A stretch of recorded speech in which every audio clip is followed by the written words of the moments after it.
Okay, how's it going, guys? Friday here, and I'm just going to be doing a quick FPV backpack comparison. These are the 4 bags that I've personally used, starting with, the good old Microraptor. I won this at a race in 2015, and I used it for quite a while. We've got the ThinkTank FPV Session, the Lowepro BPX2, and the ThinkTank FPV Airport Helipack. So we're going to start with the Microraptor and the Session bag because they're somewhat similar and these are somewhat similar. So, and bear with me, the Microraptor doesn't have anything in it. So, this is a really good bag. Daniel Rice over at Microraptor came up with this bag. And yeah, you can get this bag in other places, but what sets it apart is the laser cut foam. This is cut to fit Tyrannus or Spectrum radio. You've got spots to fit 8 lipos, your Fat Shark goggles. It's really compact, so it fits in overhead bins nicely. I've taken this thing to Dubai, traveled all over the place with it, never had a problem with it. For the price, and I think these are still going for $100. For the price and the laser cut foam, this is a pretty good bag for like somebody that is more of a casual flyer, like kind of starting out, maybe not like super hardcore into racing yet. This is nice because you can roll up to a spot and throw it down, got your quads on the outside, your Tyrannus is going to be protected, and again, it's compact. So on to the Session. This is kind of, I view it as like an evolution of the Microraptor because it's small. You've got your quads on the outside, but there's a crap ton more room on the inside.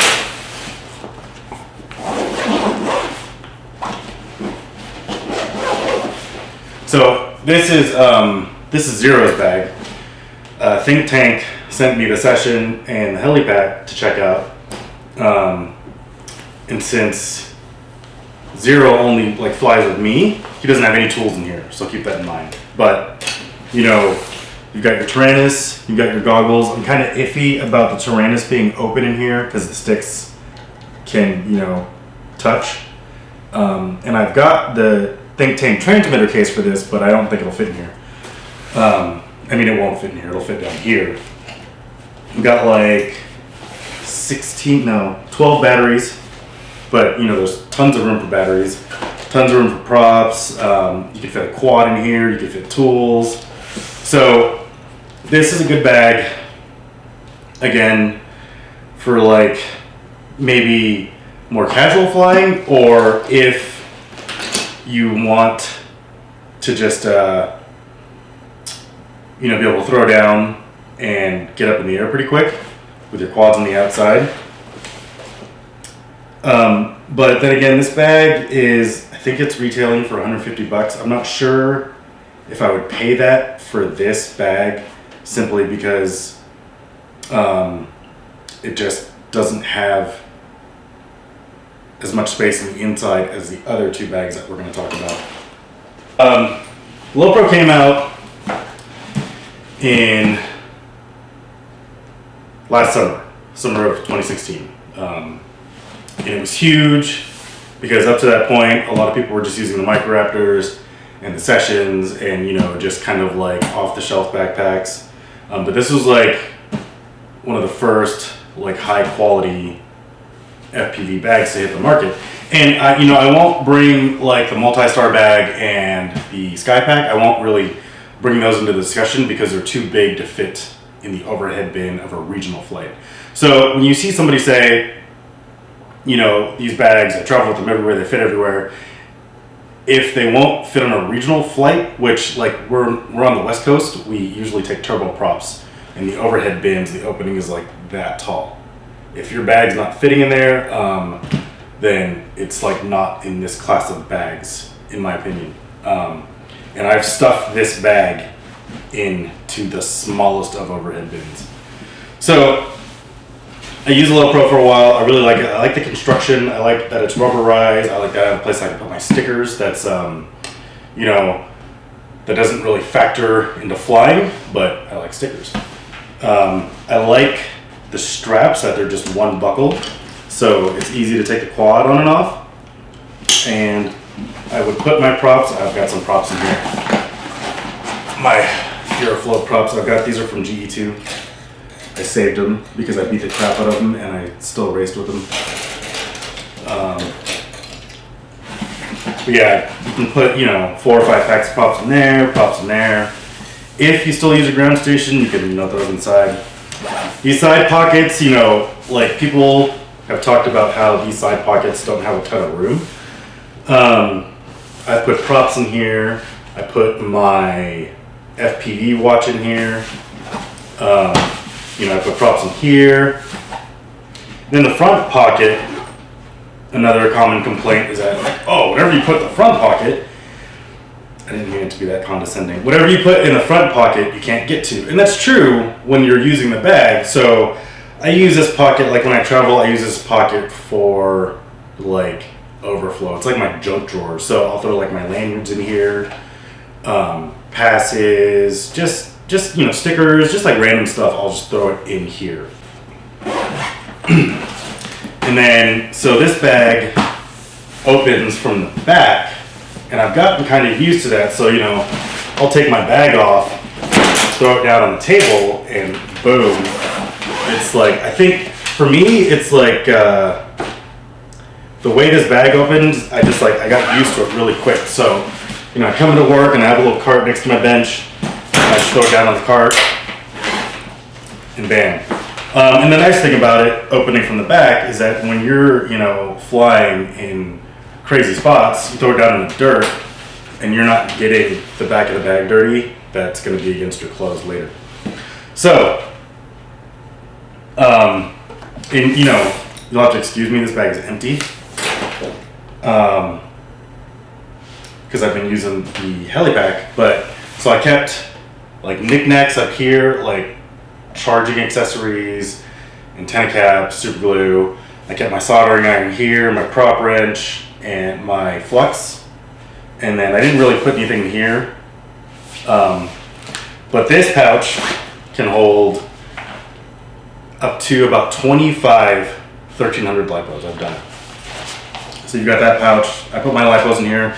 People use this for props. But I think, you know, props don't really break as often, so I don't carry that many props. That's why I stick them aside. But you can fit a crap ton of lipos in here. I had all of my tools in these 2 pockets. So all of my drivers, my cutters, scissors. I had little boxes of like spare parts right here. I had my charger and my power board here. And then I had my power brick for my charger here. So where things start to get complicated with the Lowepro is, you know, your quads go here.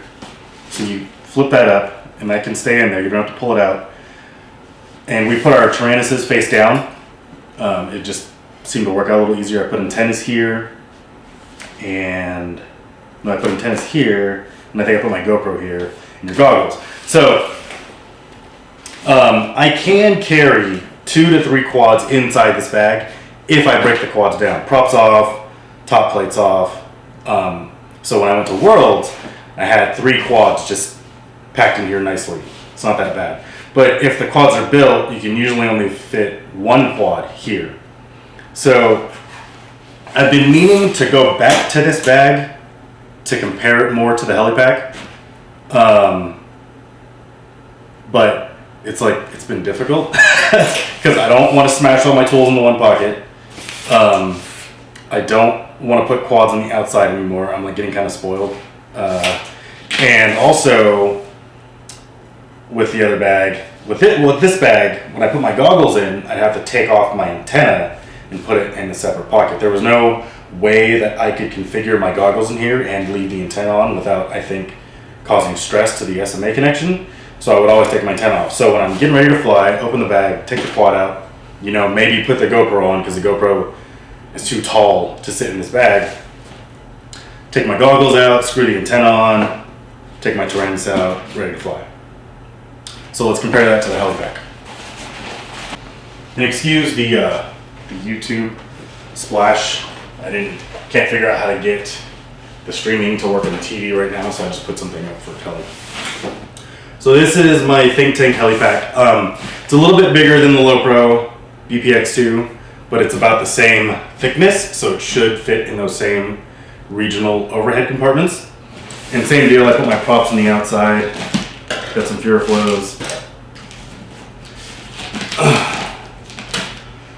Got some props over here. I got some butter cutters that I haven't tried yet because it's really cold.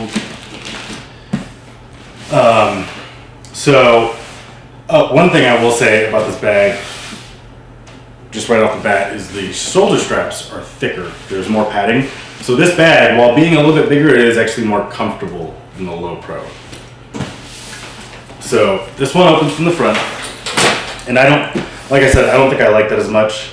It's not a huge hassle, but it's easier for me to just throw the bag down off my shoulder like that. But this one opens from the front, and you can put, 2-3 quads on the outside.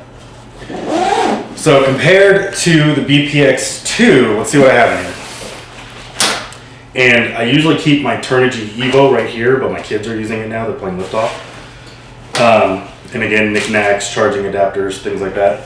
So I've got 2 pairs of goggles. This is for my kid. These are my goggles. I just kind of throw them right here, and I leave the antenna on. There's like plenty of room. Got my Tyrannus. And again, I don't really like that the sticks are free floating, but the lanyard hook kind of keeps the material off of the radio. I've got my power brick for my charger. I've got my GoPro right here, my FPV watch. I've got 7 lipos, 3 more lipos. Got my skull caps. Love my skull caps. My charger. Always keep a microfiber cloth. Now I've got 2 built quads in here.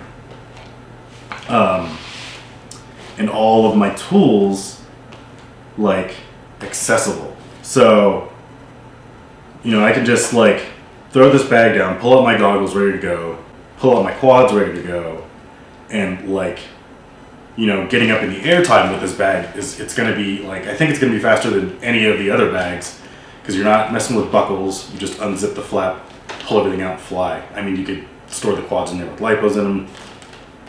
So, I work at Thrust UAV, and I'm we're soldering and working on quads all day long. Sometimes it's my stuff that I'm working on. Sometimes I'm working on stuff for customers. So this is what I work out of.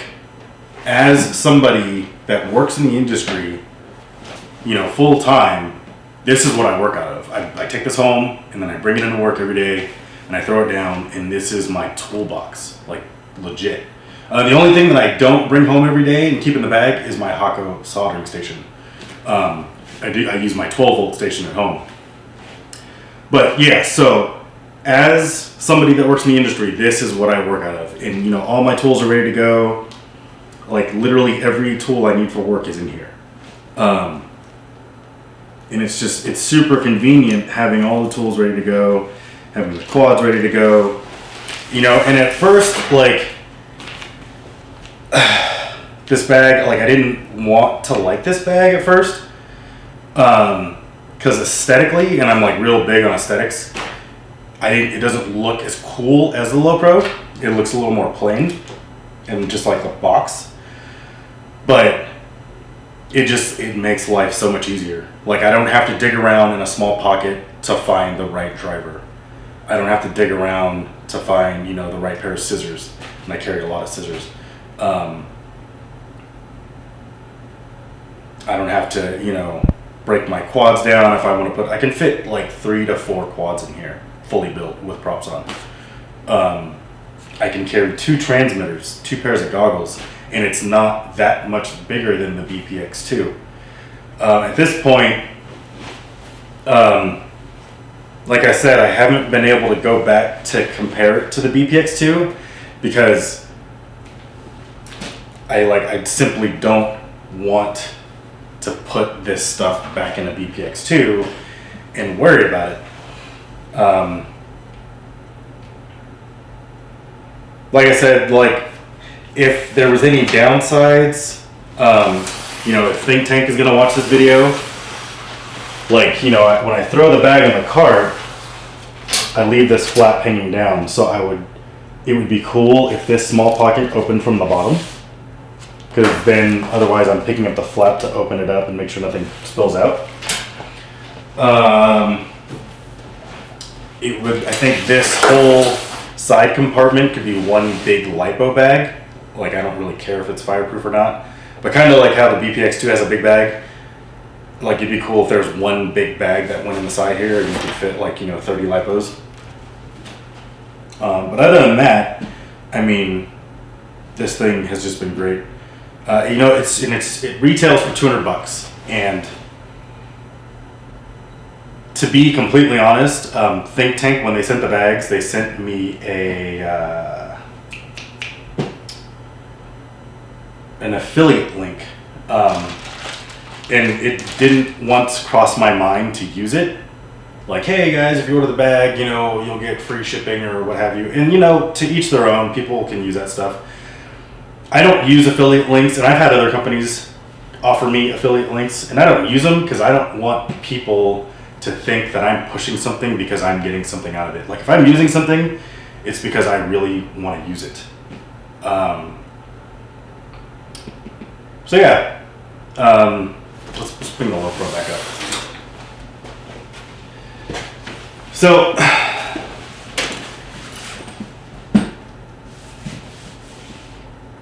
it's like, for between these 2 bags, it's, you know, it's like a $50 to $80 difference.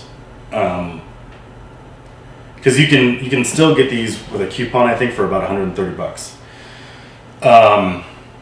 But given that these are roughly the same size, and you can see that they're about the same height in terms of fitting into an overhead compartment, and that's really the only time that, like, size matters, is fitting into an overhead bin. And these should both fit into, you know, those small regional overhead bins. But at first when I got this bag, oh, and this will fit a laptop too. I don't have one in there right now. At first when I got this bag, I was like, $200, man, that's a lot of money for a backpack. But after living with it for about 2 weeks, I think I would spend the $200. Because like I said, it makes my life so much simpler. You know, day to day, working with drones Monday through Friday, Saturday and Sunday. And it simplifies a lot as far as tool organization, carrying your quads, just having all the space. I would say now that I wouldn't have a problem spending the $200. And for people, you know, there's a lot of people out there like, oh, I got a bag on eBay for $30. It's great. And I just throw my Evo in it. And that's fine, to each their own. But there's thousands of dollars worth of gear in here. So when you factor it in, spending $200 on the backpack to carry thousands of dollars worth of gear, it's not a big deal. And again, this is going to depend on your kind of lifestyle. If you're not, you know, a serious racer traveling once or twice a month, it's probably not going to be as big of a deal, and you can get away with a little bit less. But you know, if you are a serious racer and you're trying to practice a few times a week, Saturday and Sunday, and you're trying to travel to races, investing in a solid bag is kind of a no-brainer, I think. I mean, otherwise your gear is just going to get trashed. Like, you know, I use a Microraptor for like a year, and, you know, it's laser cut for a Tyrannus. And, like, my Tyrannus is over 2 years old, and I've got no jitter in my gimbals. Like, I see people complaining about replacing their gimbals all the time. I'm like, what are you doing that your gimbals are trashed after, you know, 6 months or a year? But, you know, quality bags will make sure your gear lasts, basically. Well, that's it. Thanks for watching, guys. Hope you enjoyed it.